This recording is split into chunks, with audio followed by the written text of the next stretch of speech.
praise you, Father. You are holy. And I thank you. I thank you for all of your blessings. I praise you, Father, O Yahweh, for all that you do. Everything that belongs to you, Father. You are holy forever.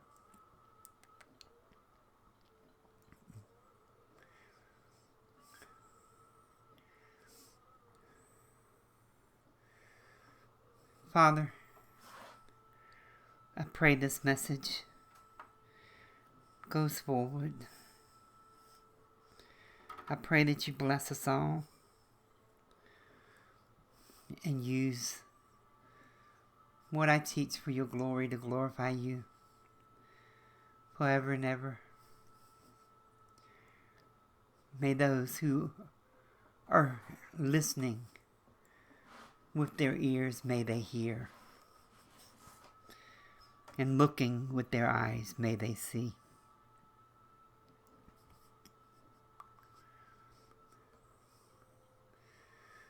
So I have been pretty depressed since, the things going on in Israel.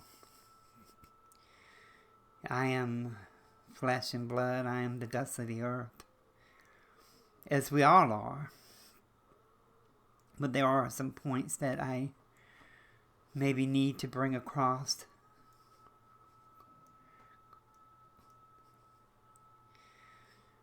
I try to let people have an insight to why I teach the way I do and how I teach the things I do.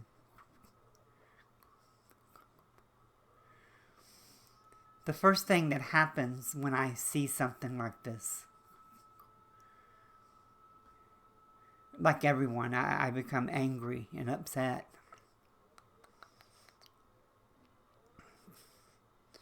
Especially since they attacked on the Sabbath. In the land of Israel that belongs to our living Yahweh. Not Allah, not Allah, Yahweh. He made it clear that his name would be in Jerusalem.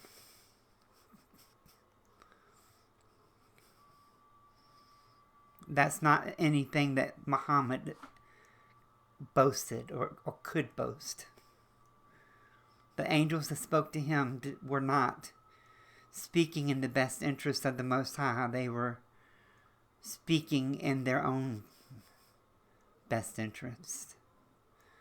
It's just that Muhammad, being a mere mortal, a mere man, dust of the earth, could not perceive that. And people get mad and upset with me, and that's okay. That's what you're supposed to do. Because you truly need to start questioning your thoughts and your beliefs and the things you were taught. What was indoctrinated in you from a child. Which is where most indoctrinations of religion come forth.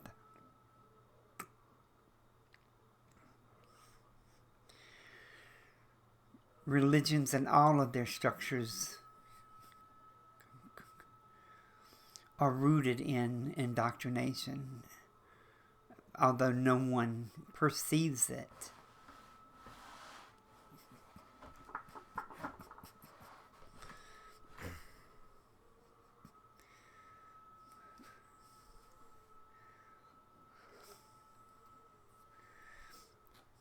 If it were not for my own adventures, I will call them, I would probably be an atheist.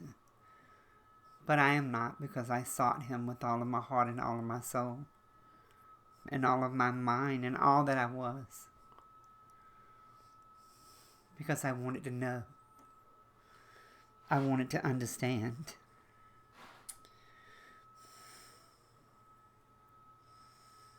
It's not easy trying to understand.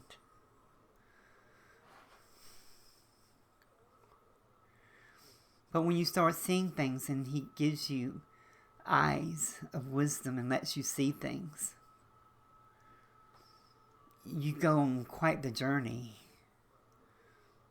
And when you try to teach others, you have to come back down to the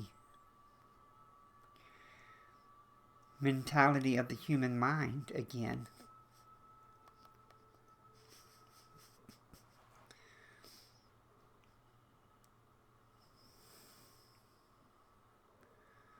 The human mind is designed by our Creator.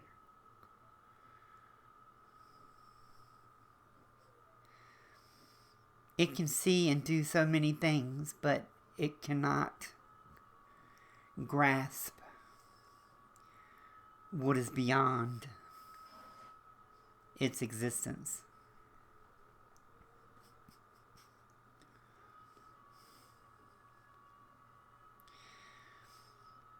But whenever I see something like this happen, the first thing was I was angry.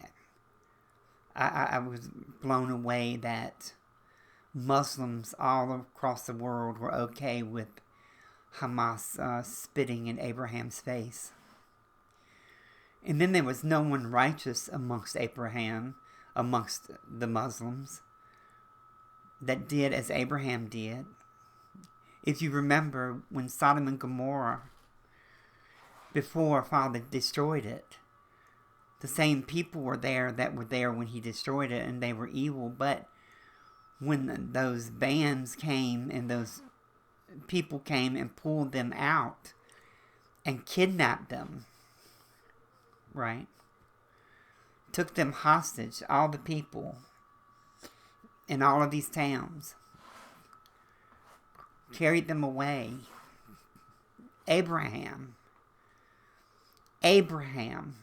being the noble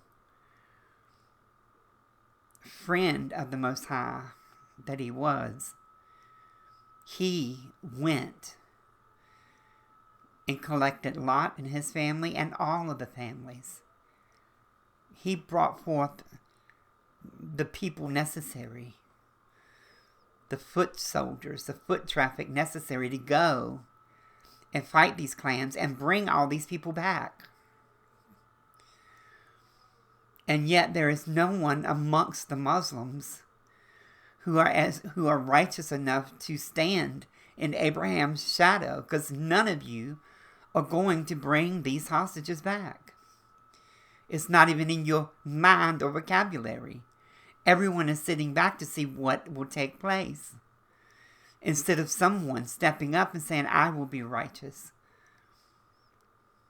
I will do as my father Abraham did. I will go and bring these people back. We will go and bring these people back. And that's really disturbing that there's no one. And I know you're not afraid of Hamas. That we know.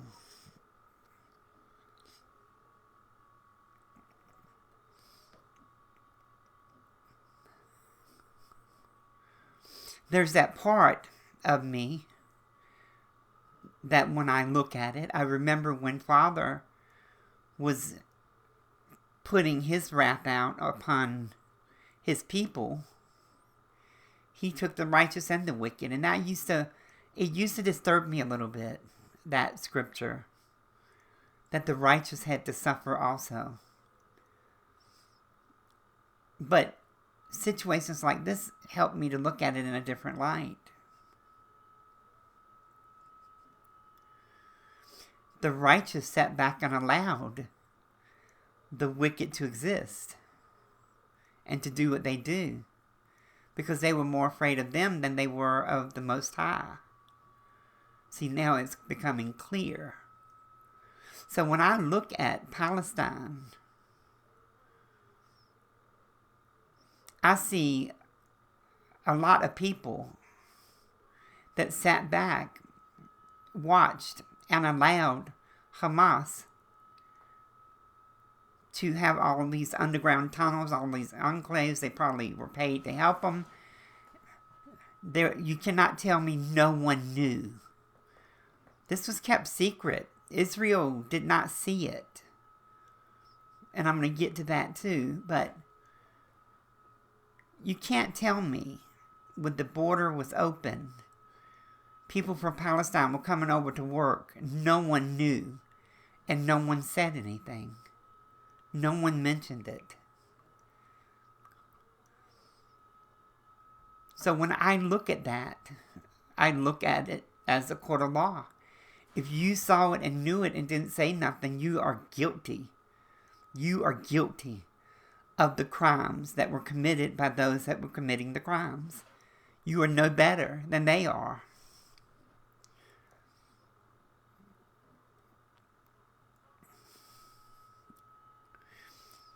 But no one wants to see those things.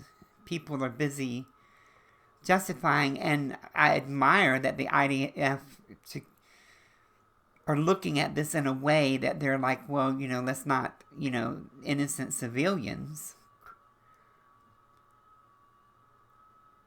They're not as innocent as you are perpetuating them to be. It just can't be. So when I start looking at this and I see that the IDF and the Mossad and all of those that have all of this intelligence did not see. Think about it. They did not see this coming.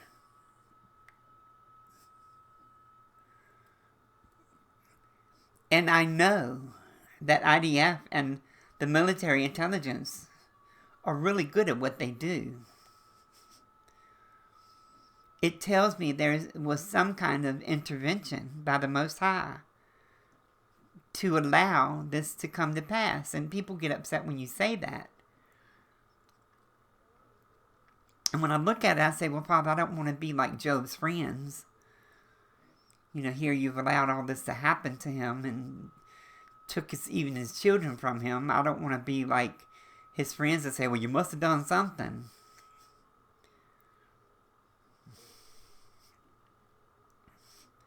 But however,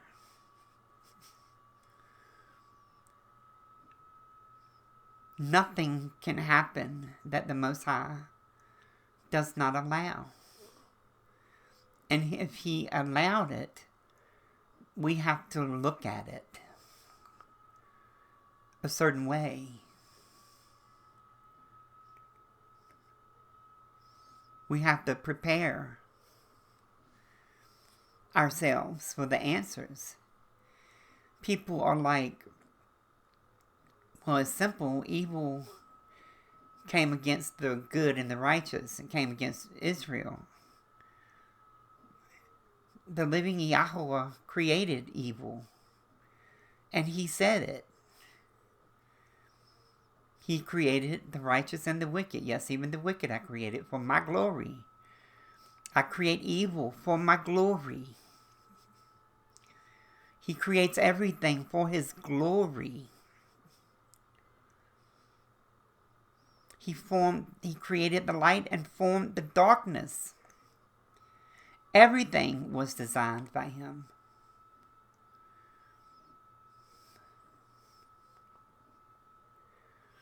And it belongs to him.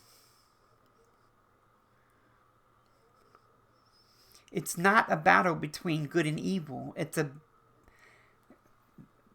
There's a balance between good and evil, and it's out of balance.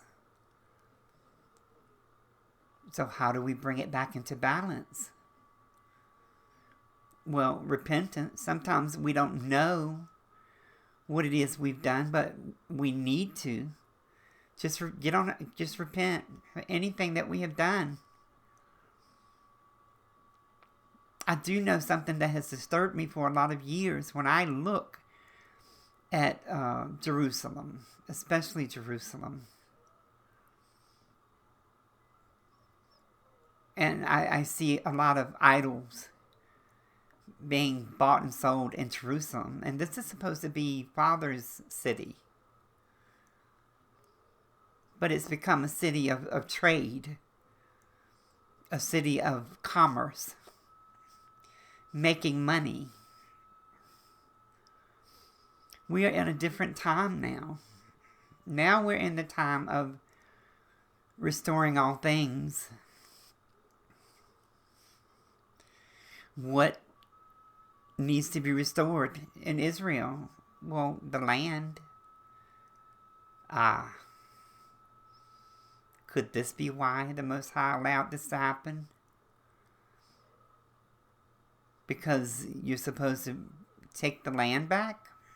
All of it? After all, redemption can't come until all things are restored. Really, the Moshiach can't come until everything is restored. Everyone's looking for, wanting the Moshiach, but there's a lot that's got to happen in Israel before these things can come to pass.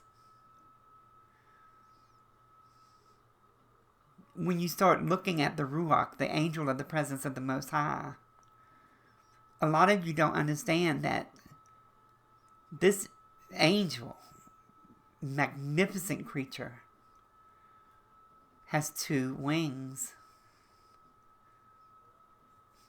It has more, but for the sake of the argument of you seeing this particular concept,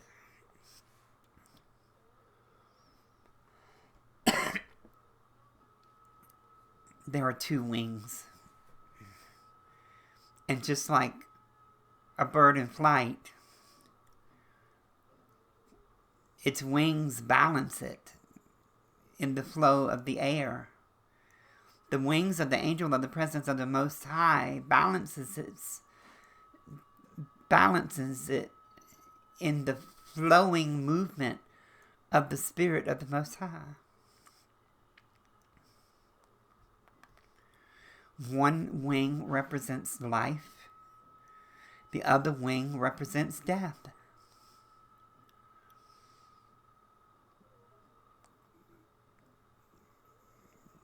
Death, evil, wickedness.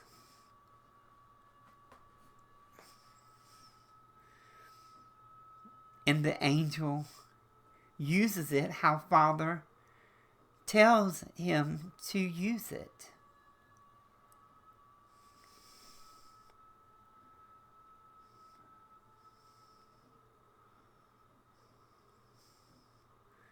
One wing represents good, righteousness, blessings, miracles, healing, raising of the dead. And the other one represents death, desolation, destruction, curses.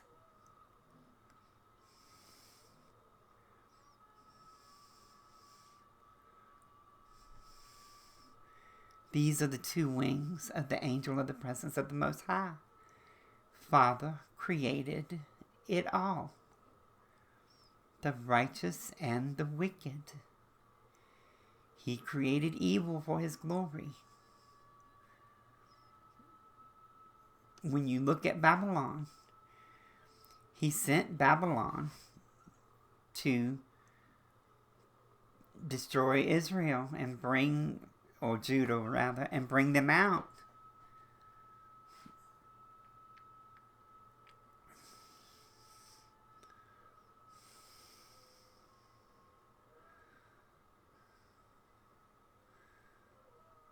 He called Nebuchadnezzar his servant. But Nebuchadnezzar served pagan gods. But yet, our Father called him his servant.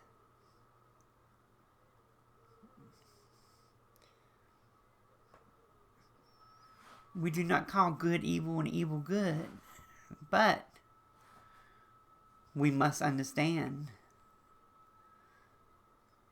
they are not opposing sides, they're the balance. If wickedness becomes too prevalent, then righteousness comes. Father uses that wing and brings it back into balance. Everything has to be in balance. Father designed everything for himself.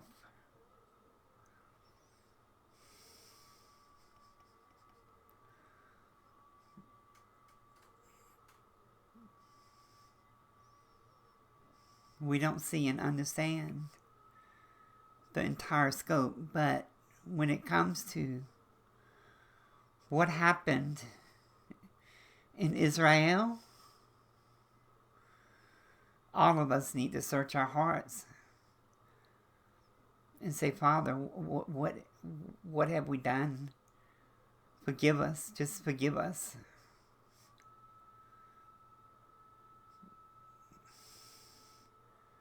Don't be indignant and say, oh, we've done nothing.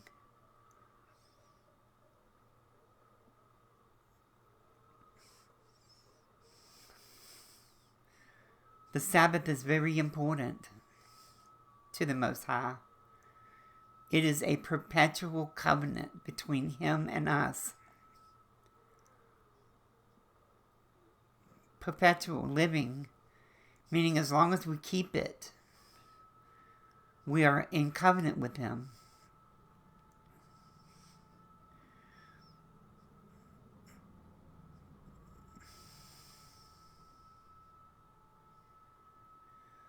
We cannot, in good faith, act as though that everyone keeps the Sabbath in Israel. Here we go. Israel belongs to our living Yahweh. It belongs to no one else but Him. It is His to give to whom He pleases.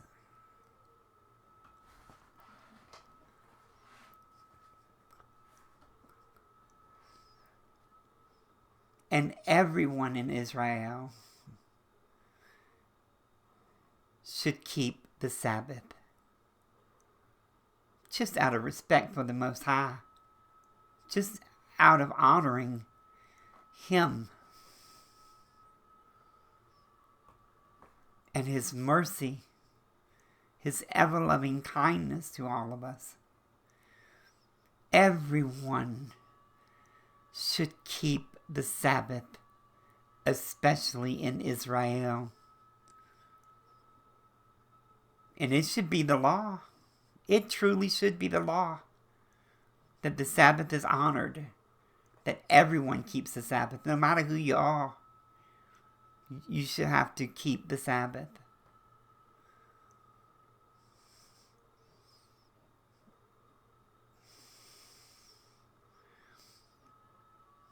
The days have come where Israel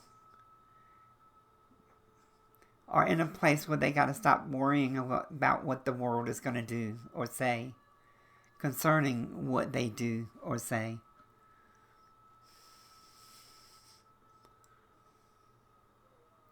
Because we all know, prophecy says that the Most High is going to bring all of the nations against Israel in that day.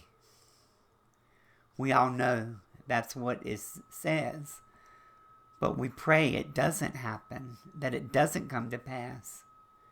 It can be averted.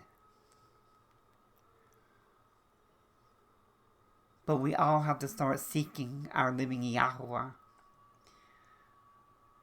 And stop letting the words of Muhammad run us. And honor Abraham again. Stop letting the sages be the teachers and start honoring Moshe and the living Yahweh again. Honor every word he spoke through all the prophets, his actual words, the actual words. Stop abiding by Paul and his doctrines. Come back to the living Yahweh, everyone. Everyone come back to Him. Everyone come back to our Father who is holy forever. Start honoring the Sabbath. Keep the Sabbath again, especially in Israel. Praise you, Father. Be glorified by this teaching. I pray that it not only moves you, but moves all that hear it. You are holy forever. Our Father who art in heaven, hallowed be thy existence, and even so thy name. Thy kingdom is come, thy will is done on this earth as it is in heaven. Give us this day our daily bread, and forgive us our trespasses against thee. Teach us to forgive others the same way you forgive us, Father. And lead us not into temptation, but deliver us from evil. For thine is the kingdom, the power, and the glory, forever and ever. In the name of the Holy Lamb, the one with the 7 eyes, which are your 7 spirits, whose name on this earth was Yahshua, but in your kingdom nobody knows his name but thee, O living one who is, and there is no other. Praise you, Father. Moreover, we come to you in your name, Yahweh. Praise you, Father. Amen.